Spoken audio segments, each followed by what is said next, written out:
ஒன்றும் பண்ண முடியலாம். ஈடிலாம் கரெக்டு தான், விசாரணை 6 மணி நேரம் இருக்குது, நீங்கள் விசாரிக்கலாம் அப்படின்னு தள்ளி விட்டாப்புல, பஞ்சாயத்தை கலைங்கப்பான்னு. அதுக்கு பிறகு இவங்க தான் எனக்கு என்னென்னு மொல்லமாக லேட் பண்ணியிருந்தாங்க. உடனே இவங்க அப்படியே ஃப்ரீ ஆகிட்டு இனிமேல் ஒன்றும் இல்லை அப்படி இப்படின்ட்டு முதல்வர் ஊட்டிக்கும் எல்லாம் அவங்க அப்படி இப்படின்னு திடீர்னு பார்த்தா ப்ரெடிகேட்டட் அஃபென்ஸ்னு ஒன்று இல்லாமல் உங்களுக்கு அமலாக்கத்துறை உள்ளே வர முடியாது. அப்போ ப்ரெடிகேட்டட் அஃபென்ஸ் யார் பண்ணால் அந்த டாஸ்மார்க்கில் இருப்பவர்கள் முறைகேடுன்னு புகார்கள் வருகிறது. அந்த புகாரின் பேரில் எஃப்ஐஆர் போட முடியுது. அந்த எஃப்ஐஆரை வச்சு தானே ஈடி வருது. இல்லாட்டி விட்டுருவீங்களா? தெரிஞ்சுங்க, நல்லா தெரிஞ்சுங்க. ஓரளவு தான் மூட முடியும்.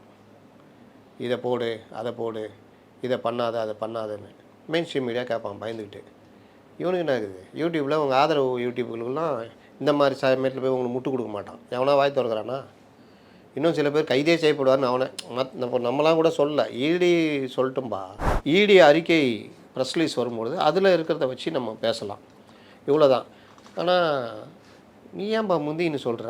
உதயநிதி கைது ஆவார், ஸ்டாலினே கைது ஆவார், 5 அமைச்சர்கள் கைது ஆவார்னா அப்போ எப்படி? எனக்கு ஒன்றும் புரியல.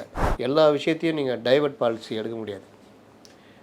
திடீர்னு மாநில இது இப்போ இந்த ஜனாதிபதி எடுத்தாங்கல்ல, நீங்கள் எப்படி கேட்கலாம்? ஏன் கேட்கக்கூடாது? கேட்குறதுக்கு தான் 143 இருக்குது. ஆர்டிகல் 143 ஜனாதிபதி கிளாரிஃபிகேஷனுக்கு தான் இருக்குது. நீங்கள் எப்படி கேட்கலாம்? மத்திய அரசு அல்லவா ரிவ்யூ பெட்டிஷன் போடணும். மத்திய அரசு ரிவ்யூ பெட்டிஷன் போடும், அது இஷ்டம். நீங்கள் போல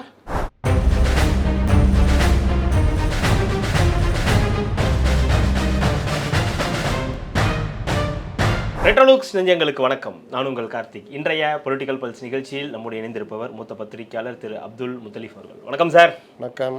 கடந்த 2-3 நாட்களாக இந்த இடி விசாரணை, அதுவும் குறிப்பாக அந்த டாஸ்மாக் வழக்கு நம்ம தொடர்ந்து பேசினோம். அதில் 1000 கோடி ஊழல், அதற்கு பிறகு சென்னை உயர்நீதிமன்றத்தினுடைய அந்த உத்தரவு, இது எல்லாத்தையும் நம்ம ஆமாம் உச்சநீதிமன்றம் வரையும் போயிட்டு 139A ஆமாம் எல்லாம் அதில் போனதுக்கப்புறம் இப்போ மீண்டும் அது தொடர்பான விசாரணைகள், அது தொடர்பான எல்லாமே போயிட்டுருக்கு. இடி இதெல்லாம் போயிட்டு இருக்கும்போது குறிப்பாக ஆகாஷ் பாஸ்கரன், ரத்தீஷ் இவங்களுடைய இது பக்கம் ஒரு பக்கம் போகுது. இன்னொரு பக்கம் உதயநிதிக்கு ஒரு குறி அப்படின்னு சொல்லி ரித்தீஷா அது ஒரு குழப்பத்திலேயே போயிட்டு இருக்கு. நம்ம என்ன வச்சுக்குவோம், நான் ரத்தீஷ் அப்படின்ற ரித்தீஷ்னு வச்சுக்கோங்க, நீங்கள் வச்சுக்கோங்க. மக்கள் குழம்பணும் இல்லையா, ரித்தீஷான்னு.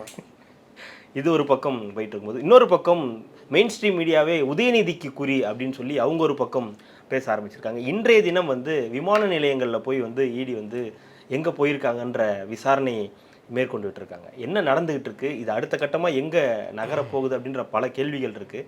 இப்போதைக்கு இந்த விசாரணைன்றது எப்படி போயிட்டுருக்கு? அதாவது மணல் முறைகேடு விஷயம் பெருசாக வந்தது.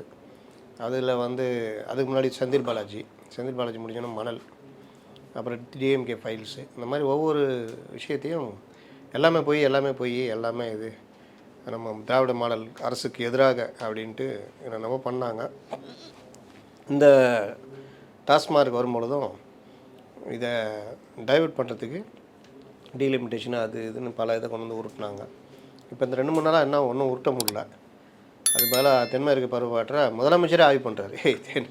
தென்மேற்கு பருவமழை நமக்கு பெருசாலாம் இது பண்ணாது. வடகிழக்கு பருவமழை தான் நம்மளை புயல் மற்ற விஷயங்கள்லாம். தென்மேற்கு பருவமழை கேரளா அரபிக்கடலில் இருக்கிறது. அதோடைய பாதிப்பு அந்த மேற்கு தொடர்ச்சி மலைகளில் கோயம்புத்தூர், தேனி, மதுரை, தென் மாவட்டங்கள், கன்னியாகுமரி கொஞ்சம் அப்படி அதோடைய பாதிப்புகள் இருக்கும். நீங்கள் சொல்கிறது லேட் நியூஸ். இப்போ லேட்டஸ்ட் ஒன்று போயிட்டு இருக்கு. இப்போ அப்படியா? மின்வெட்டு இருக்கு இல்லையா? ஆமாம். அது தொடர்பான இதை மக்களுக்கு குறுஞ்செய்தியாக அனுப்பணும், எப்போ வரும்ன்றதை முதற்கொண்டு குறுஞ்செய்தியாக அனுப்பணுன்றது தான் இப்போ அதிகாரிகள். கரண்ட் போய்டும்ன்றது என்ன ஒரு ஆய்வு வேறு லெவலில் போயிட்டாங்க. அடுத்த மாதம் ஜூனில் மின் கட்டணத்தை உயர்த்த போகிறாங்க. 3.16. அதை பணவீக்கம் எந்த அளவுக்கோ அதை இவங்க நிரப்பி கவர்மெண்ட்டை அப்படியே கொண்டு போவாங்க. ஆனால் ஏன் ஏற்றுறேன்? அவன் கையெழுத்து போட்டான்ல, அதனால தான் ஏற்றுறேன். ஒருத்தர் போகிற உதய மின் திட்டம், உதய மின் திட்டத்தில் கையெழுத்து போட்டது யார் தெரியுமா? உனக்கு அறிவு இருக்கிறதா? நீ சொல்கிறேன், உதய மின் திட்டத்தில் கையெழுத்து போட்டவன் 4 வருஷமாக மின் கட்டணத்தை ஏற்றலையே.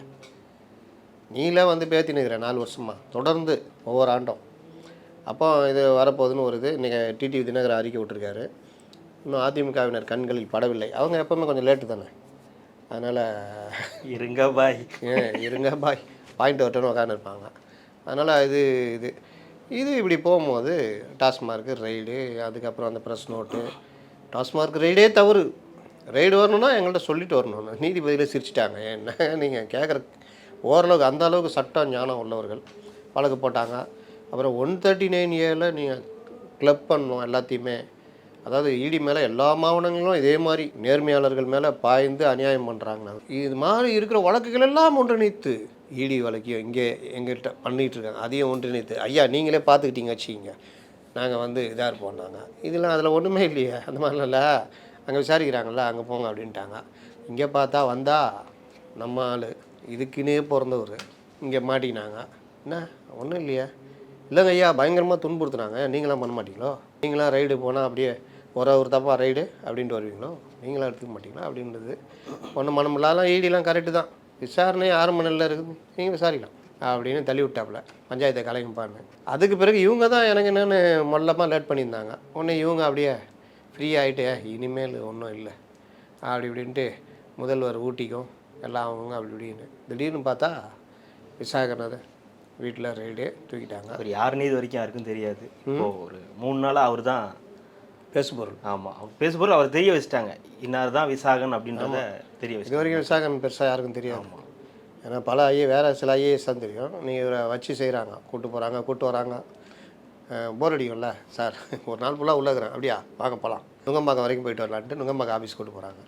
அங்கே போய் டீ ஸ்நாக்ஸ் எல்லாம் வாங்கி கொடுத்துட்டு விசாரிச்சுட்டு, சார் இந்த ஆஃபீஸ் அட்மாஸ்பியர் நல்லா இல்லை, சரி வாங்க மறுபடியும் உங்கள் வீட்டுக்கு போயிடலாம் அப்படின்னு வீட்டுக்கு மறுபடியும் மறுநாள் காலையில் வெளியே கூப்பிட்டு போய் இப்படியே மனுஷன் அப்போ இன் பண்ணி திருநெல்லாம் விட்டுன்னு நல்லா தெம்பாக தான் வராப்பில் எல்லாம் பண்ணிகிட்ருக்குறாங்க. கிட்டத்தட்ட அவர் ஒப்புதல் வாக்குமூலம் கொடுத்ததாக தகவல். ஐயா உங்களுக்கு என்ன வேணும் எல்லாம் நான் சொல்லிடுறேன் அப்படின்னு. அதில் முக்கியமாக இவர் பற்றி, அதான் நம்ம நாயகன் ரத்தீஷ் பற்றி தான். ரத்தீஷ்னே போயிடலாமா? அவரை பற்றி தான். ரத்தீஷ்னா அப்புறம் பழைய இவர் வரலையா திமுக பாவம் இறந்துட்டார், அதான் அவர் மாதிரி போயிடும், ரத்தீஷ்னே போயிடலாம். அதனால் அது வந்து கோர்ட்டில் கூட சொல்லுவாங்க, ஐயா நீங்கள் சொல்கிற அந்த ரித்தீஷ் ஏற்கனவே இறந்து விட்டார் ஐயா, இவர்கள் அவர் நினைத்து என்னை பிடித்து வந்து விட்டார்கள் அப்படின்வாங்க. இதெல்லாம் தேவையா இதெல்லாம்? ஆனால் ரத்தீஷ்னே போயிடலாம். அப்புறம் அவர் தான் பெரும்பாலும் அப்படின்ற மாதிரி கொடுத்ததாக தகவல் ப்ரெஸ் நோட்டு இனிமேல் தான் வரும். அது வராமலாம் உருட்டக்கூடாது, உருட்டுறதுக்கு ஓரளவு வேணும்.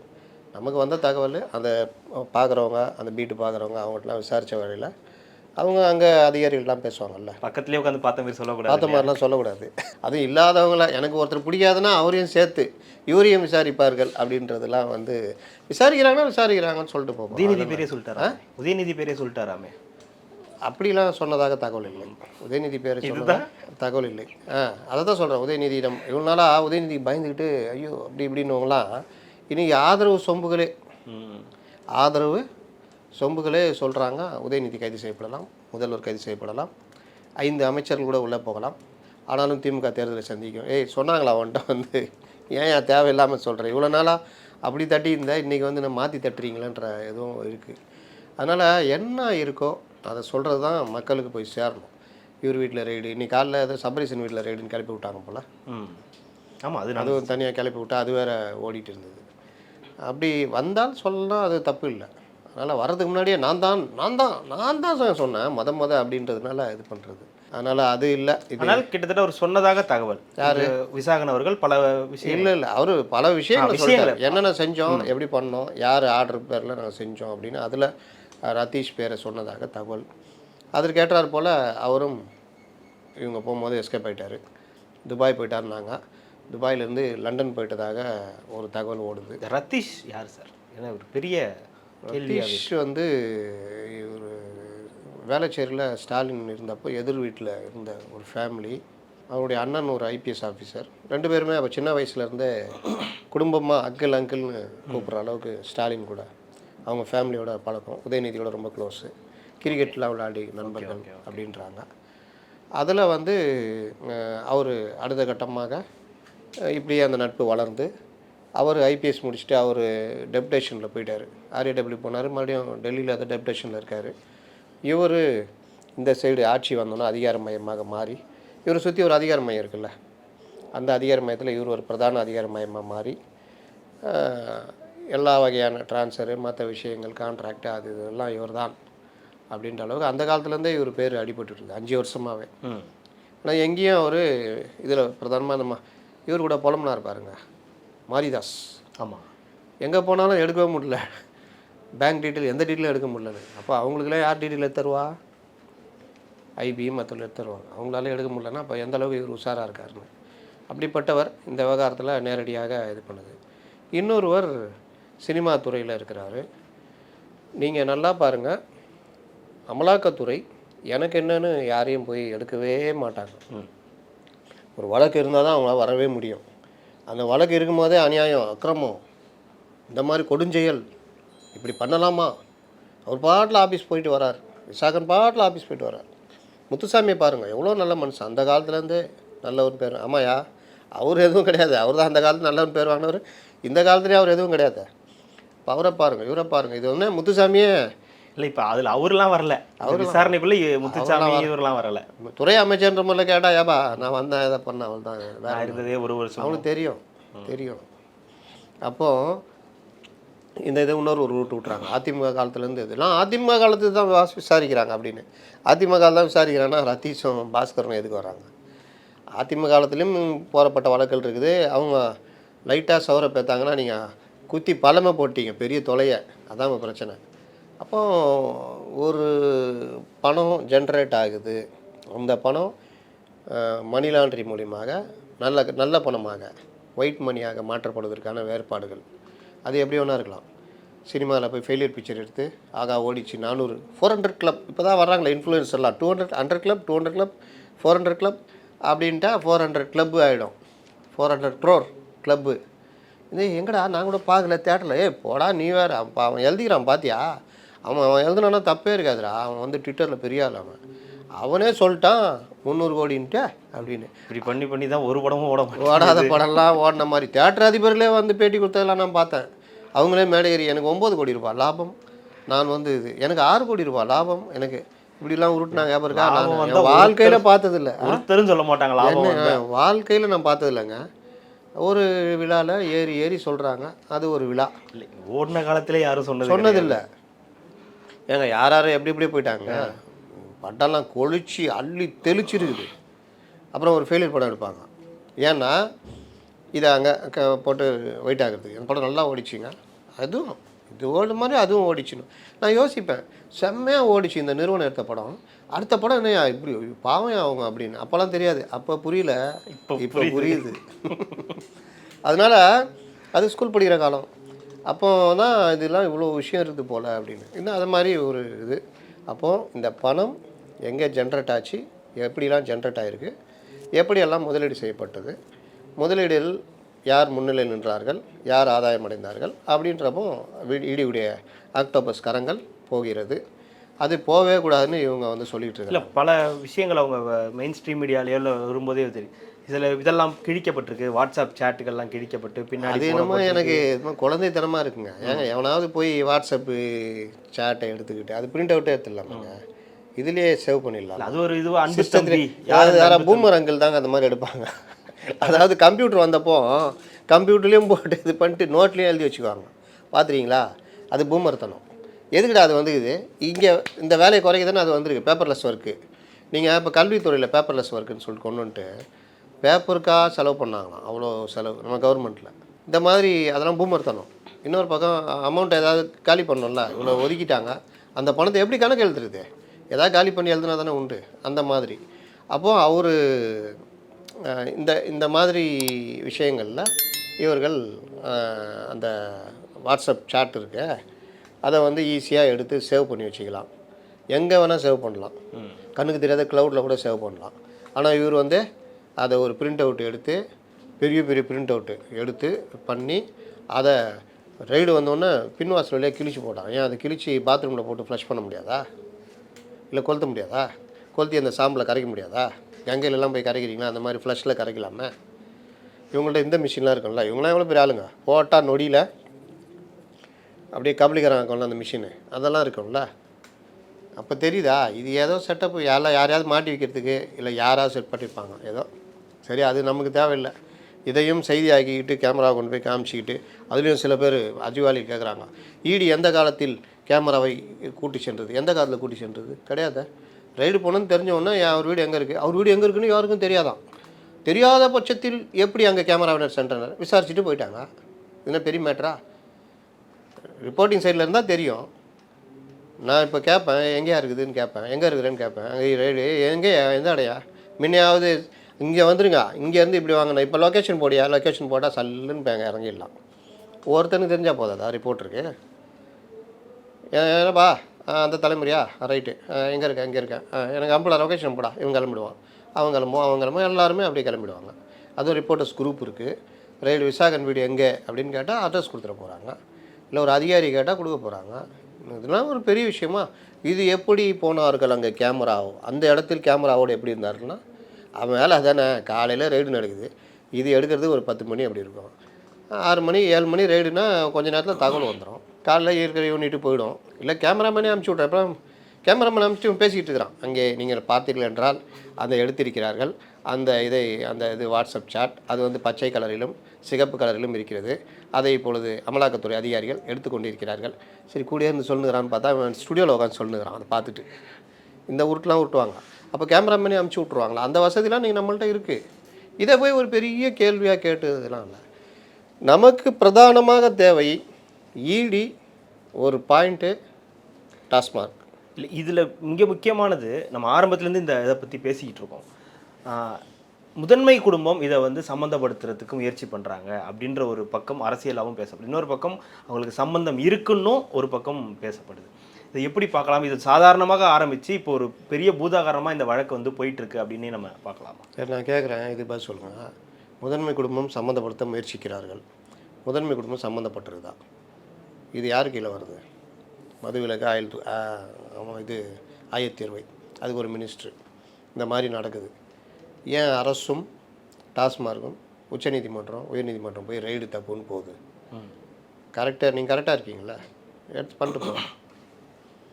ஆமாம், உங்கள் வீட்டுக்கு இன்கம் டேக்ஸ் ரைடு வருது, உங்கள்கிட்ட எல்லாம் கரெக்டாக இருக்குது, பண்ணிட்டு போ. அது மீறி 50 சவரன் நகை நாங்கள் எக்ஸ்ட்ராவாக எடுத்தோம், வா கேளு, இந்தா இது குடும்ப நகை, இது ஆண்டாண்டு காலமாக அப்படியே இருக்குது, இதை ஒவ்வொரு வருஷம் உனக்கு நான் அசட்டாக காமிக்கணும். இல்லை அப்புறம் வேறு என்ன, அங்கே வாங்கினீங்க எதாவது வருமானம் வந்தது, இப்படி வந்தது, அவ்வளோதானே. அப்போ இது ரைடு முறைகேடு அரசியல் அப்படின்லாம் சொல்லும் பொழுது ப்ரெடிகேட்டட் அஃபென்ஸ்னு ஒன்று இல்லாமல் உங்களுக்கு அமலாக்கத்துறை உள்ளே வர முடியாது. அப்போ ப்ரெடிகேட்டட் அஃபென்ஸ் யார் பண்ணால்? அந்த டாஸ்மார்க்கில் இருப்பவர்கள் முறைகேடுன்னு புகார்கள் வருகிறது. அந்த புகாரின் பேரில் எஃப்ஐஆர் போடப்படுது. அந்த எஃப்ஐஆரை வச்சு தானே ஈடி வருது, இல்லாட்டி விட்டுருவீங்களா? இதில் லஞ்ச ஒழிப்புத்துறையும் லஞ்ச ஒழிப்புத்துறை போட்ட எஃப்ஐஆரில் தான் இவங்க வர்றாங்க. அப்போ லஞ்ச ஒழிப்புத்துறை எஃப்ஐஆர் போடாமல் ஒரு மூலம் இல்லாமல் வரவே முடியாது. அதை ஒருவேளை வாபஸ் வாங்கிட்டா அந்த கேஸை வந்து இப்போ அதற்கான முயற்சிகள் நடக்குது.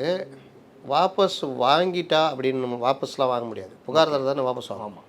புகார்தாரர் கொடுத்துட்டு வாபஸ்லாம் வாங்க முடியாது, குவாஷ் பண்ணலாம். நாங்கள் இந்த வழக்கை எடுத்து தீர 5 அதிகாரிகள் கொண்ட குழு இரவும் பகலும் கண் விழித்து தீர ஆராய்ந்து எல்லாம் பண்ணி பார்த்ததில் ஒன்றுமே இல்லை, மொக்க மேட்ரு இதுன்னு தெரிஞ்சு போச்சு. எங்கள் நேரம் வேறு விரயமானது, அதையும் மீறி கடின உழைத்து இதில் பார்த்த பொழுது ஒன்றும் இல்லை, அதனால் இதை நாங்கள் குவாஷ் செய்கிறோம். இது விசாரணைக்கு உகந்தது அல்ல. இப்படி தான் பண்ணுவாங்க. நீங்கள் ஏடிஎம்கே ஆட்சியில் போய் நீங்கள் ஏடிஎம்கே அமைச்சருக்கு எதிராக கொடுத்தீங்க வச்சுக்கோங்க, இது விசாரணைக்கு உகந்ததல்ல. அது வேறு ஒரு ஏடிஎம்கே ஆட்சியில் ஒரு இது வேறு போட்டாங்க, லஞ்ச ஒழிப்புத்துறைக்கு ஒரு ஆணையர் மாதிரி. இதில் ஐஏஎஸ் ஒருத்தர் போட்டு அவர்கிட்ட போய் அவர் தான் பார்த்து சொல்லுவார், வந்ததில்லப்பா யார் மேலே போட்டுக்கிறாரு, நம்மாச்சு அவர் இருந்தா அவர் அதிகாரி தானே. அதிகாரினா அதிகாரிகள் அப்படியே அப்பப்போ ஒரு வேஷம் கட்டுவாங்க. இந்த வேஷம் வரும்போது இந்த இது ஐபிஎல் பார்த்துருக்கீங்களா, எல்லாம் இந்தியன் டீம் தான். ஆனால் மும்பை அன்னைக்கு ரோஹித் சர்மா, இந்த அன்னைக்கு விராட் கோலி 2 பேரும் மோதிக்குவாங்க. ஆனால் வந்து பார்த்தா எல்லாம் ஒரே இந்தியன் டீம். அப்படி தான் அதிகாரிகளும் இந்த ஆட்சி வரும்போது அந்த ஆட்சிக்கு ஏற்ற அதிகாரிலாம் வந்து ஐயா போன இதில் இந்த மாதிரி ஐயா இந்த இது மாதிரி இப்படி. இவங்களுக்கு என்னங்க தெரியும், சொல்லிக் கொடுக்குறதெல்லாம் அதிகாரிகள். 4 அதிகாரிகள் தூக்கி உள்ளே வச்சாங்கன்னா பல அதிகாரிகள் பயப்படுவாங்க. இந்த சிஸ்டம் கொஞ்சம் சரியாகும். வட மாநிலம் பண்ணுறாங்க. இப்போ கூட ஆந்திராவில் மதுபான கொள்கை அந்த இதில் வந்து 2 ஐஏஎஸ் அதிகாரிகள் அரெஸ்ட்டு. இந்த மாதிரி மதுபான அந்த இதில் தாங்க பணம். நீங்கள் மதுபான வழக்குன்னு சொல்கிறதுனால இது டெல்லி மாதிரியே இந்த கேஸ் போகுதா? ஆமாம், கெஜ்ரிவால் மாதிரியான ஒரு நிலை தான் இதுக்கு போகுதா? இது அது ஒரு வகை. அது வந்து கொள்கையை திருத்தி தனியாருக்கு கொடுத்தது மூலியமாக அங்கே வந்து கவர்மெண்ட்டுக்கு வர வேண்டிய வருவாய் இழப்பு, அந்த வருவாய் இழப்பை ஏற்படுத்தினதுனால இவர்களுக்கு தனியாக அந்தந்த நிறுவனங்கள் கவனித்தது மூலியம் வந்த ஆதாயம், அந்த ஆதாயத்தில் வந்த பணத்தை இவர்கள் மற்ற தேர்தலில் செலவு பண்ணதுக்கான ஆதாரம், இதுக்கான கூட்டங்கள் வந்து கெஜ்ரிவால் வீட்டில் நடந்தது, கெஜ்ரிவாலுக்கு தெரிஞ்சு நடந்தது. ஏங்க உங்கள் கட்சியில் வந்து 40 கோடி ரூபா கொண்டு போய் கோவா எலெக்ஷன் செலவு பண்ணுறேன்னா கட்சி தலைவர் கேட்க மாட்டீங்களா? அப்போ உங்களுக்கு தெரியாமல் எப்படி நடக்கும்? இதெல்லாம் சேர்ந்து தான் அவரை தூக்கி உள்ளே வச்சாங்க. கெஜ்ரிவால் வரைக்கும் அது வந்துச்சு. இந்த ஆந்திராவில் வந்து போன கவர்மெண்ட்டில் மதுபான ஊழல் நடந்திருக்கு. அதை எடுத்திருக்காங்க. அது சம்மந்தப்பட்ட இப்போ விசாகன் மாதிரி அங்கே சம்மந்தப்பட்டவர்கள் அந்த துறையுடைய ஐஏஎஸ்னா 2 பேரை அரெஸ்ட் பண்ணியிருக்காங்க. இன்னொரு மாநிலத்தில் இந்த மாதிரி எல்லா மாநிலங்களுமே இந்த மாதிரி மதுபான இதுன்னு இப்போ இங்கே இவர்கள் ஆட்சியே இருக்குது. மத்தியில் இருந்து ஈடி வருது. அதை தான் இவங்க மாநில சுயாட்சி, மத்தியில் பொல்லாத ஆட்சி அப்படின்ற மாதிரி கொண்டு போகிறாங்க. அப்போது இது வரும்பொழுது நீங்கள் கரெக்டாக இருந்தீங்கன்னா உங்களை ஒன்றும் பண்ண முடியாது. ஆனால் நீங்கள் பண்ணுறீங்கன்றதான் வருஷம் பூரா குடிமகனுக்கே தெரியுமே. அங்கே போய் குவார்ட்டர் வாங்குறோன்னு கேட்டாலும் சொல்லுவான், எவ்வளோ வேலை, இவ்வளோதாங்க வேலை, 10 ரூபா.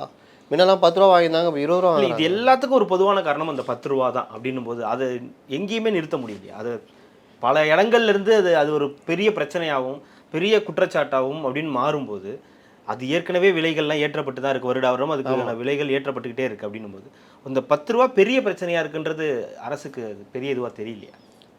அது எப்படிங்க தெரியும்? ஆதாயம் எங்கே போகுதுன்றதை பொறுத்து தானேங்க. நீங்கள் 10 ரூபா மேட்டரை கொண்டு வந்தது குடிமகன்கள் கூட அவன் டெய்லி குடிச்ச சாவரம் அந்த சனியில் கூட 10 ரூபா போனான்ற மாதிரி தான் அவன் போயிட்டான். பாரில் போனால் நீங்கள் என்ன 10 ரூபா ஊறுகாய் 2 ரூபா ஊறுகாய் பாக்கெட்டு 10 ரூபா விற்பான். பாருக்குன்னு ஒரு ரேட்லாம் இருக்குல்ல, அந்த பார்லேயே மேட்ரு இருக்குல்ல. பார் வந்து அரசாங்க லைசன்ஸ் பெற்ற பாராக இருக்கணும். அப்போ அரசாங்கத்துக்கு இவ்வளோ அமௌண்ட்டுன்னு வரும். அது கூட இல்லாமல் 4000 சில்லற பார் முறைகேடாக லைசன்ஸ் இல்லாமல் இயங்கியதுன்ற மாதிரி கொண்டு இடி குற்றச்சாட்டு வைக்குது. அப்போ அந்த மாதிரி இதில் வந்த பணம் அது தனி. நீங்கள் இங்கே குடிச்சிங்கன்னா ஒரு ரேட்டு, அங்கே குடிச்சிங்கன்னா ஒரு ரேட்டு, சிக்கன் 65 உள்ளே விற்றா ஒரு ரேட்டு, பாரில் விற்றா அது வேறு ரேட்டு. அப்புறம் அந்த குறிப்பிட்ட டைம் 12 to நைட்டு 10க்கு மேலே இயங்கியது, அதில் விற்பனைனா அது வேறு. குடிமகனுக்கு குடி தேவையில்லை, காலைல 6 மணிக்கே குடிக்கிறவனா இருக்கிறான். அவனுக்கு வந்து 140 ரூபா எவ்வளோன்னு தெரியாது நமக்கு. 140 ரூபான்னு வச்சுக்கோங்க. அவன் 200 ரூபா விற்றா அவன் வாங்கி குடிச்சு தான் ஆகும். ஏன்னா பிளாக்கில் வாங்குற மாதிரி கணக்கு. அப்போ தடையற்ற முறையில் இந்த மாதிரி விஷயங்கள் எல்லாமே இருந்தது.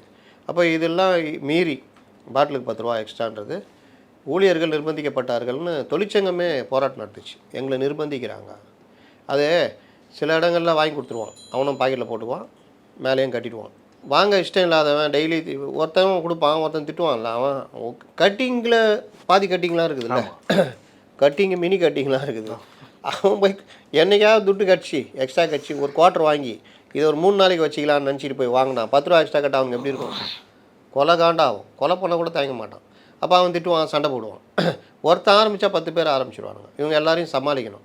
அப்போ 10 குவார்ட்டருக்கு வாங்காமல் போனால் 100 ரூபா நஷ்டம். ஏன் வாங்காமல் போனோன்னு இவங்க மேலே நடவடிக்கை வர்றது. அப்போ இவங்க வந்து நாங்கள் வாங்க முடியாதுங்க அப்படின்னா இடம் மாற்றல் பண்ணுறது. இப்போ நீங்கள் இங்கேயே வீடு, டி நகர் வீடு, டி நகர் டாஸ்மார்க் வேலை செய்யணும், உங்களை தூக்கி ஆவடி அங்கே தூக்கி மாற்றினா நீங்கள் நைட்டு 10 மணி முடிச்சு அதுக்கப்புறம் கணக்கு பார்த்து ஒப்படைச்சி 11 மணிக்கு மேலே கிளம்பி வீட்டுக்கு வந்து படுத்துட்டு மறுபடியும் காலையில் 12 மணிக்குனா நீங்கள் 11 மணிக்கெலாம் அங்கே இருக்கிற மாதிரி கிளம்பணும். உங்கள் வாழ்க்கையை எப்படி ஓடும்? இப்படியெல்லாம் லீவும் கிடையாது. இந்த தொல்லைக்கெல்லாம் பயந்து தான் பலரும் சரி வாங்கி கெட்டு போயிடுவோன்ற மாதிரி போனது. இன்னொன்று இவங்களுக்கு கொஞ்சம் சில ஆதாயங்கள் கிடைக்கும். இதில் தொழிற்சங்கம் தான் தலையிட்டு கேட்டப்போ ஒன்றும் நடக்கலை. அப்போ தொழிற்சங்கமே போராட்டம் நடத்துது, எங்களை பாட்டிலுக்கு மேலே 10 ரூபா வாங்க சொல்கிறாங்க. அப்போ இந்த விஷயம் பெரிய அளவில் வெடித்து பாட்டிலுக்கு 10 ரூபா வாங்குறாங்கன்னு ஈடி என்ன சொல்லுது? 10 ரூபா இல்லை ராசா, 10 to 40 ரூபா வரைக்கும் வாங்குறாங்க அப்படின்னு ஈடி ப்ரெஸ் நோட்டை கொடுத்துட்டாங்க. அப்போ இதில் வர்ற பணம் என்ன? ஒரு நாளைக்கு 10 ரூபா, 1 கோடி பேர் 10 கோடி, ஒரு மாதத்துக்கு ஒரு வருஷத்துக்கு கணக்கு போடுங்க. 20 ரூபானா ஒரு மாதம் ஒரு வருஷத்துக்கு. இப்போ இந்த மாதிரி பணம்லாம் எங்கே போகுது? வந்துச்சுன்னா எங்கே போச்சு? இதெல்லாம் தான் விசாரணை. அப்போ இது வந்து இஷ்டத்துக்கு மீற பணம் எங்கே போகும்? பார்ட்டி ஃபண்டாக போகுதா, இல்லை வேறு வகையில் போகுதா, இல்லை யார் கைக்கு போகுது, இல்லை அரசுக்கே தெரியாமல் அமைச்சருக்கும் தெரியாமல் யாரோ பண்ணுறாங்கன்னா பண்ண முடியுமா? அந்த மாதிரி விஷயம்லாம் இருக்குல்ல. அரசு அமைச்சர் இவர்களுக்கு தெரியாமல் யார் பண்ண முடியும்? அதுவும் தொடர்ச்சியாக குற்றச்சாட்டுகள் வந்துக்கிட்டே இருக்கும்போது. அப்புறம் ட்ரான்ஸ்ஃபர் காசு, போஸ்டிங் காசு, பாட்டிலிங் கம்பெனியும் அந்த ஆலயம் கை கோர்த்துக்கிட்டு அவங்க மணி ஏர்ன் பண்ணுறது. டாஸ்மார்க் சரக்கு நீங்கள் மற்ற மாநிலங்கள்லாம் பார்த்தீங்கன்னா எவ்வளோ வருதோ அதுக்கு பார் கோடு இருக்குமா. அந்த பாட்டில் விற்றுச்சு விற்கலை அப்படின்றது, எக்ஸ்பயர் ஆகுறது, எதுவுமே இங்கே பராமரிக்கப்படலை. ரெண்டாவது, நீங்கள் எஃப்எஸ்ஓ இது இருக்குல்ல, நீங்கள் பார்த்தீங்கன்னா மற்ற இதுக்கெல்லாம் நீங்கள் போய் தர்பூசணியெல்லாம் எட்டி வச்சுக்கின்னு இதெல்லாம் பண்ணியிருந்தார் ஒரு கேப்டன் விஜயகாந்த் ஒருத்தர். சாயம். ஆமாம், அவர் கேப்டன் பயங்கரமாக பண்ணியிருந்தார். எங்கே இருந்தாலும் அவர் தான் இருப்பார், சினிமா இன்ஸ்பெக்டர் மாதிரி. அவர் சினிமாவில் பார்த்துறீங்களா, எக்மோர் இன்ஸ்பெக்டர்னு வச்சுக்கிங்க, ஆவடியில் குழந்தை இருந்தாலும் அவர் தான் இருப்பார், திருநெல்வேலியில் நடந்தாலும் அவர் தான் இருப்பார். என்னடான்னு கேட்டால் அவர் தான் ஹீரோ, அவர் தான் இன்ஸ்பெக்டரு. திருநெல்வேலியில் குழந்தை இருந்தால் பின்ன வேற ஒருத்தனையை கொண்டு வருவாங்க. சினிமா அதில் பார்க்க தேவையில்லை. ஐயோ கொடுமை. இந்த கொடுமைலாம் சினிமாவில் இப்போலாம் கொஞ்சம் பரவாயில்லன்னு வச்சுக்கோங்க. ஒரு படத்தில் பார்த்தீங்கன்னா கான்ஸ்டபிள் தின்னு ஐபிஎஸ் ஆகிடுவார். வீரப்பதக்கன்னு ஒரு படம், ஒரு மேட்டருக்கு அரசு மந்திரி மிரட்டுவார், என்ன பண்ணணும், நான் ஐபிஎஸ் ஆகணும்னா ஐபிஎஸ்னு கூட சொல்ல மாட்டேன், டிஎஸ்பி ஆகணுவார். டிஎஸ்பி ஆகிடுவார்.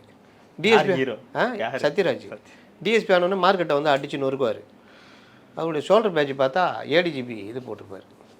இங்கே அந்த டிஎஸ்பி ஆனோன்னு இதெல்லாம் போட்டிருப்பார். இங்கே காலர் இது டிஐஜிக்கே வராது, சீனியராக வந்த அப்புறம் தான் இந்த இது கிடைக்கும் காலர் இது. தொப்பியில் பார்த்தா இந்த இதெல்லாம் இருக்கும், ஐபிஎஸ் உடைய இது ஒரு இது இருக்கும், அது ஐஜி டிஐஜி வருது. இதெல்லாம் போட்டுன்னு இருப்பார். திடீர்னு பார்த்தா டிஜிபியாகவே ஆகிடுவார் படம் முடியும் போது. கான்ஸ்டபிள் எந்த ஊரில் நடக்குன்னு தெரியாது, சினிமா அப்படி எடுக்கிறாங்கன்னு வச்சிங்களேன்.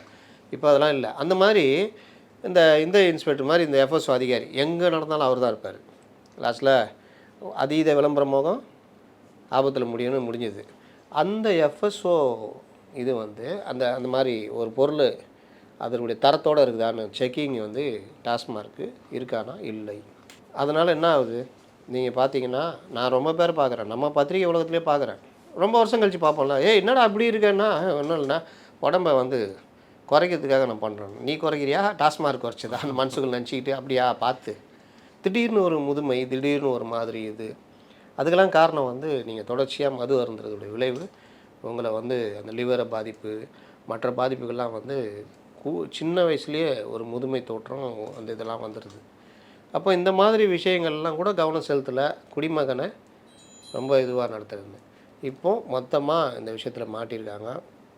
இது யாருக்கிட்ட போவோம், இவர்கிட்ட போவோமா அவர்கிட்ட போவோமான்றதெல்லாம் இடி முடிவெடுத்த பிறகு தெரியும். இடி ஒரு ப்ரெஸ் நோட்டு இல்லாட்டி அந்த ரத்தீஷ் இவங்க மாட்டினான்னா தெரியும். இது அவங்க 2 பேரும் இப்போ தலைமறைவு கிட்டத்தட்ட எஸ்கேப் அப்படின்னும் போது இது அந்த விஷயத்தை ஊர்ஜிதப்படுத்துகிற மாதிரியான ஒரு இதுவாக தானே. ஆமாம், கிட்ட வேறு என்ன, நீங்கள் கரெக்டான ஆளாக இருந்தால் நீங்கள் எப்படி போனீங்க, ரைடு அன்றைக்கி எப்படி நீங்கள் உங்களால் தலைமறைவு ஆக முடியுது, முன்னாடியே எதுவும் கேள்வி வர அன்றைக்கி கேள்வி இருக்குல்ல. சரி, எவ்வளோ நாள் தலைமறைவு ஆவீங்க, இது மத்திய அரசுடைய இது, நீங்கள் முக்கியமான ஆள், நீங்கள் தலைமறைவாகவே இருந்துட்டு அதுக்கப்புறம் சார்ஜ் ஷீட் போட்ட பிறகு வந்தார் ஒருத்தர், சார்ஜ் ஷீட் போட்ட பிறகு உங்களை கைது பண்ணி விசாரிக்கலாம் முடியாது, அது ஒரு லாபம். அப்படி தான் அசோக் வந்து தப்பிச்சார். சார்ஜ் ஷீட்லாம் போட்டோன்னு மெல்லமாக வந்தார், கோர்ட்டில் போய் சரண்டர் ஆனார், போயிட்டார், அவ்வளோதான் முடிஞ்சிச்சு. அந்த மாதிரி நினச்சிட்டு பண்ணால் அதெல்லாம் இதில் நடக்காது. ஏன்னா இப்போ இவர்களும் கொஞ்சம் வீரியமாக இருக்கிறார்கள், அதனால் அவ்வளோ சீக்கிரம் அந்த இதெல்லாம் நடக்காது. அவர்கள் விசாரிப்பார்கள், நீதிமன்றத்தில் வாரண்ட் வாங்குவாங்க, எங்கே இருக்கிறாங்களோ அங்கே தேடி போவாங்க, கைது செய்கிற வேலைலாம் பண்ணுவாங்க. அதனால் அது இந்த இது கொஞ்சம் சீரியஸாக தான் போவோம். இவர்களுக்கு அந்த சீரியஸ்னஸ் தெரியல. இன்னும் அதே அறிக்கை விட்டுக்கிட்டு ஒன்றுமே இல்லைன்னு அறிக்கை விடுறது, இல்லாட்டி திடீர்னு மடை மாற்றும் வேலையெல்லாம் நடந்துக்கிட்டு இருக்குது. முன்ன மாதிரி ஊடகம் வாயை ரொம்ப மூட முடியல. அவன் தெரிஞ்சுங்க, நல்லா தெரிஞ்சுங்க, ஓரளவு தான் மூட முடியும். இதை போடு, அதை போடு, இதை பண்ணாத, அதை பண்ணாதன்னு மெயின் ஸ்ட்ரீம் மீடியா கேட்பான் பயந்துக்கிட்டு. இவனுக்கு என்ன இருக்குது, யூடியூப்பில் உங்கள் ஆதரவு யூடியூப்புகளுக்கெல்லாம் இந்த மாதிரி சமயத்தில் போய் உங்களுக்கு முட்டு கொடுக்க மாட்டான். எவனா வாய் திறக்கிறானா, இன்னும் சில பேர் கைதே செய்யப்படுவார்னு அவனை நம்மளாம் கூட சொல்ல, ஈடி சொல்லட்டும்பா, ஈடி விசாரணை போட்டோம், அதில் என்ன இருக்கோ அதை பேசுவோன்றோம். இல்லை சார், அவங்களாம் வேறு இதில் பிஸியாக இருக்காங்க சார். விஜய், சீமான் அப்படியே பிஸியாக இருப்பாங்க. அவங்கள சொல்ல ஆதரவாக எடுத்துக்கிட்டு பேசிகிட்டு இருக்கிற அந்த ஊடகவியலாளர்லாம் இருக்காங்களே, அவர்கள் வந்து உதயநிதி கைது செய்யப்படுவார், ஸ்டாலின் கைது செய்யப்படுவார்னு உருட்டுறாங்களே. இப்போ நம்மளுக்கே அது சொல்ல தோணலை. ஏன்னா இடி விசாரணை எப்படி போதோ அதை பொறுத்து தான் நம்ம பேச முடியும். நம்ம ஒரு தகவலை தான் சொல்ல முடியும். இப்போது இது நடந்திருக்கு, இதனுடைய பணம் ஜென்ரேட் ஆன பணம் இவர்கள் மூலியமாக ஆயிருக்குது, சினிமா துறைக்கு இது மாதிரி போயிருக்குது. அதில் இவர்கள் விசாரணை வளையத்துக்குள்ளே ரைடிலும் வந்துட்டாங்க. 2 பேர் தலைமறைவு, இவர்களை பிடித்தால் கூடுதல் தகவல் கிடைக்கலாம். இடி அறிக்கை ப்ரெஸ் ரிலீஸ் வரும்பொழுது அதில் இருக்கிறத வச்சு நம்ம பேசலாம், இவ்வளோதான். ஆனால் நீ ஏன்பா முந்தின்னு சொல்கிற, உதயநிதி கைது ஆவார், ஸ்டாலினே கைது ஆவார், 5 அமைச்சர்கள் கைது ஆவார்னா அப்போ எப்படி எனக்கு ஒன்றும் புரியல. தெரியுதா? அதப்போ இவர்கள் வாயை வந்து ஓரளவு தான் மூட முடியும். ஒரு லெவலுக்கு மேலே உங்களுக்கே எதிராக கடிச்சு வச்சிரும். கூடயே வந்து டபுக்குன்னு காலை கடிச்சு வச்சிரும். இது இன்றைக்கி இருக்கிற நிலமை. அதனால் இன்னும் தேர்தல் நெருங்க நெருங்க ஊடகங்கள் சில இதெல்லாம் தைரியமாக பாப்பா அப்படின்ட்டு போயிடுவாங்க. அந்த அடங்கமருன்ற படத்தில் ஆமாம், ஒரு ஜேசி ஜாயின்ட் கமிஷன் ஆமாம், ஆமாம், ஹெல்ப் பண்ணினே வருவார். ஆமாம். கடைசியில் அவருக்கே பிரச்சனை வந்தால் போடா அப்படின்னு அவர் ஃபேமிலிக்கு பிரச்சனை ஆமாம் போடா அப்படின்ட்டு போயிடுவாப்புல. அந்த மாதிரி தான் ஊடகங்களும். அவங்களுக்கு ஓரளவு தான். அதுக்கப்புறம் 2 சைடை எடுத்துகிட்டு இது போயிடுவாங்க. பிரச்சனை ஜனங்களுக்கும் தெரிஞ்சு போச்சுல்ல. இவன் எப்போவுமே இப்படி தான் பேசுவான், இவன் டிபேட் இப்படி தான் இருக்கும் அப்படின்ற மாதிரி போகுதுல்ல. அதனால் இந்த விஷயங்கள் ஈடி இன்னும் அந்த அமைச்சர்களுடைய வழக்குகள் போகிறது, சொத்து குவிப்பு வழக்குகள் அப்படி இப்படின்னு அடுத்தடுத்து நெருக்கடிகளை நோக்கி நகர்ந்துக்கிட்டு இருக்குது. எல்லா விஷயத்தையும் நீங்கள் டைவர்ட் பாலிசி எடுக்க முடியாது. திடீர்னு மாநில இது இப்போ இந்த ஜனாதிபதி எடுத்தாங்கல்ல, நீங்கள் எப்படி கேட்கலாம், ஏன் கேட்கக்கூடாது? கேட்குறதுக்கு தான் 143 இருக்குது. ஆர்டிகல் 143 ஜனாதிபதி கிளாரிஃபிகேஷனுக்கு தான் இருக்குது. நீங்கள் வந்து எப்படி கேட்கலாம்? மத்திய அரசு அல்லவா ரிவ்யூ பெட்டிஷன் போடணும். மத்திய அரசு ரிவ்யூ பெட்டிஷன் போடும், அது இஷ்டம். நீங்கள் போல் என்னென்ன சட்டத்தில் வழிமுறைகளில் போனீங்களா, அப்புறம் மத்திய அரசு ரிவ்யூ பெட்டிஷன் எப்படி போடும்? அதுக்கு என்ன அவசியம்? ஜனாதிபதி 143ல் கிளாரிஃபிகேஷன் கேட்கலான்னு இருக்குது. உச்சநீதிமன்றம் அந்த கவர்னர் வழக்கில் கேட்குறாங்க. நீங்கள் ஏன் குதிக்கிறீங்க? உங்களுக்கு என்ன? உச்சநீதிமன்றமாச்சு அவங்களாச்சு, அவங்கள குதிக்கணும். எங்கள் தீர்ப்பை கிளாரிஃபிகேஷன் கேட்குறீங்களா நீங்கள் அப்படின்னு அவங்கள குதிக்கணும். ஆனால் அந்த மாதிரிலாம் குதிக்கிறதுக்கு வழி வகை இல்லை. சட்ட பிரகாரம் அரசு இன்றைக்கி என்ன சொல்லியிருக்காரு தலைமை நீதிபதி கவாய்? பாராளுமன்றம், நீதிமன்றம் இதெல்லாம் மேட்ரு இல்லை. அரசியல் பாராளுமன்றம் கூட சொல்லலை, ஆட்சியாளர்கள், கோர்ட்டு, இதை விட முக்கியமானது அரசியலமைப்பு தான் உயர்ந்தது, அதுதான் அப்படின்னு. அந்த அரசியலமைப்பை பாதுகாக்கிற வேலையை ஜனாதிபதி, கான்ஸ்டியூஷன் ஹெட்டு, உச்ச நீதிமன்றம், நீதியை நிலைநாட்டுகின்ற அந்த இது பாராளுமன்றம், சட்டத்தை இயற்றுகின்ற அந்த பாராளுமன்றம், இவர்கள் 3 பேரும் இணைந்து தான் செயல்படுவார்கள். எங்கேயோ அப்ஸ் அண்ட் டவுன் வரும்போது அதை சரி பண்ணுவாங்க.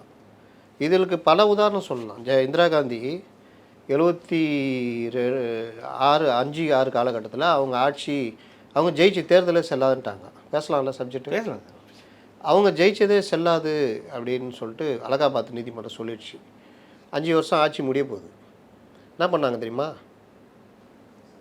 புதுசாக அமெண்ட்மெண்ட்டு கொண்டு வந்து 1 வருஷம் எக்ஸ்ட்ரா சட்டமன்றம் பார்லிமெண்ட்டுக்கெல்லாம் இனிமேல் 6 வருடம் அப்படின்ட்டாங்க. ஐயா ஜாலின்ட்டாப்ல நம்ம கலைஞர். ஜாலி 76 முடியுதுன்னு பார்த்தா 77 வரைக்கும் நீளுது அப்படின்னு. உனக்கு கிடையாது ராசா, ஆட்சியை கலைஞர்னு கலைச்சிட்டாங்க.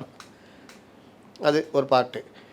அதற்கு பிறகு எமர்ஜென்சி கொண்டு வந்த பொழுது அடிப்படை உரிமைகள் நம்மளுடைய ஆர்டிக்கலில் இருக்கிற 19, 21 இது 2 + 20 நினைக்கிறேன்.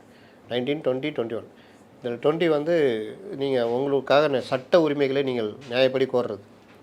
ஐயா என்னை இவர்கள் வீணாக கைது செய்து விட்டார்கள், நான் இது அந்த மாதிரிலாம் விஷயம் அது இருக்குது. அப்புறம் வாழும் உரிமை, பேச்சுரிமை, எழுத்துரிமை அதெல்லாம் 21 வரும். 19 வந்து ஒரு அடிப்படை உயிர் வாழ்வு உரிமை, அந்த மாதிரி இதுக்கு எல்லாம் பங்கம் வந்துச்சு. இதெல்லாம் அவங்க ஆல்டர் பண்ணாங்க எமர்ஜென்சியில். ஜனதா கவர்மெண்ட் வந்து இன்னொன்று பண்ணாங்க. இந்திரா காந்தி ஜனாதிபதியுடைய பவரை குறைச்சாங்க. ஜனாதிபதி அது வந்து 74 கிளாஸ் 1, 74 கிளாஸ் 2. ஒன்று வந்து ஜனாதிபதிக்கு தனி அதிகாரம் கிடையாது, அமைச்சரவை என்ன சொல்லுதோ அதற்கு கேட்டுக்கலாம், அதற்கு அதான் அவங்க வந்து கேட்கணும் அப்படின்ற மாதிரி. 2வது வந்து அமைச்சரவையுடைய அதிகாரத்தை அதை முடிவெடுக்கிறதுல நீதிமன்றம் வந்து கருத்து சொல்ல முடியாது, தலையிட முடியாது அப்படின்னு. இந்த 2 இது கொண்டு வந்தாங்க. அதில் கொஞ்சம் குறைச்சாங்க. ஜனாதிபதிக்கு அதிகாரமே இல்லை, அமைச்சரவை சொல்கிறது தான் கேட்கலான்னு எல்லாம் கிடையாது. ஜனதா கவர்மெண்ட் வந்து இந்த சட்டத்தெல்லாம் மறுபடியும் மாற்றி அமைச்சாங்க 77 வந்து பிறகு. உண்மையிலே நல்லது பண்ணிட்டு போனாங்க ஜனதா கட்சி. ஜனாதிபதிக்கு கரெக்டு, அமைச்சரவையுடைய முடிவு தான் கேட்கணும், ஆனால் ஒரு தடவை மட்டும் திருப்பி அனுப்பலாம் அப்படின்னு ஒரு சின்ன இது ஜனதா கட்சி கொடுத்தது. 2வது இந்த அடிப்படை உரிமை, சட்டம் உரிமை கோர்றது, இந்த 19, 20, 21 இதை மறுபடியும் கொண்டு வந்தாங்க. அடிப்படை உரிமைகள் இருக்குது, இதை வந்து யாரும் மறுக்க முடியாதுன்னு கொண்டு வந்தாங்க. இதெல்லாம் இந்திரா காந்தி பண்ண வேலை. அவங்கள வச்சுக்கிட்டு தான் இவர் கூட்டணி செய்து நேருவின் மகள் வரைக்கும் நிலையான ஆட்சி தருக, மாநில சுயாட்சி, ராஜமன்னார் கமிஷன் எல்லாம் போட்டுட்டு 80ல் பார்லிமெண்ட்டில் ஜெயித்தோன்னா இவர் என்ன சட்டசபையில் ஜெயிச்சு முதலமைச்சராக உட்காந்துக்கிறாரு. நான் மேடம் ஆட்சியை கலைங்க, உங்களுக்கு 117, எனக்கு 117. ஆட்சியை கலைங்க அப்படின்னா கலைச்சி விட்டாங்க. 356 பயன்படுத்தி எம்ஜிஆர் ஆட்சியை கழிச்சு விட்டாங்க. அப்போல்லாம் மாநில சுயாட்சி, ராஜமன்னார் கமிஷன் இதெல்லாம் கண்ணுக்கு தெரில. இந்த இன்றைக்கி பேசுகிறாங்கல்ல. அதனால் அந்த மாதிரி விஷயங்கள்லாம் கடந்து தான் நம்ம வந்திருக்கோம். இன்றைக்கி வந்துட்டு புதுசாக எடுத்து விட்டுறாங்க. ஜனாதிபதி எப்படி கேட்கலாம், அவருக்கு பின்னால் முதுகுக்கு பின்னால் பாஜக ஒளிந்து ஏன் அது அரசியலாக்குறீங்க? ஜனாதிபதி எல்லாத்தையும் கடந்தவர். ஒருத்தர் ஜனாதிபதி ஆக்கும் பொழுதே அவர் கட்சி சார்பட்ட உள்ளுக்குள்ள 1000 இருக்குங்க. நமக்கு தேவை ரியாலிட்டின்னா இதுதான். அப்போது ஜனாதிபதி அரசியலுக்கு அப்பாற்பட்டவர். அவருடைய உரிமையில் அவர் கேள்வி கேட்குறாரு. அதையே நீங்கள் அரசியலாக்குறீங்க. ஒரு முதலமைச்சர் தெரியுதா? எல்லா மாநில முதல்வருக்கும் கடிதம் எழுதுங்க. இதில் எழுதி என்ன பண்ண போகிறீங்க? 143ல் எல்லா முதலமைச்சருக்கும் தெரியும். என்னப்பா இது அவங்க கேட்குறாங்க, அது இதாகணும் வேணாம். ஒன்றும் புரியாத இந்த விஜயபுரி வீரன் பினராயி விஜயன் இருக்கிறாரு, அவர் மாதிரி ஆட்கள் கொஞ்சம் உருட்டி திரிவாங்க. அவ்வளோதான், பெருசாலாம் இது நடக்காது. அப்போ இவங்க கிளாரிஃபிகேஷன் கேட்க போகிறாங்க, அவங்க விசாரிக்க போகிறாங்க, லார்ஜர் பெஞ்சு போட போகிறாங்க, இது சம்மந்தமாக பதில் கொடுக்க போகிறாங்க. இதுதான் நிலமை. அதாவது டைவர்ஷன் பண்ணுறது. இப்போ இது ஓடுதில்ல, இதுக்கு டைவெர்ட் பண்ணுறதுக்கு. ஆனால் அது இப்போல்லாம் இவங்க டைவெர்ட் பண்ணுறதுலாம் ஒரு நாள் 2 நாள் பேட்டரி சார்ஜ் போயிடுது. அதனால் நாளைக்கு என்ன உருட்டுவாங்கன்னு தெரியாது. கண்டிப்பாக சார், தொடர்ந்து பேசலாம். மிக்க மகிழ்ச்சி. நன்றி.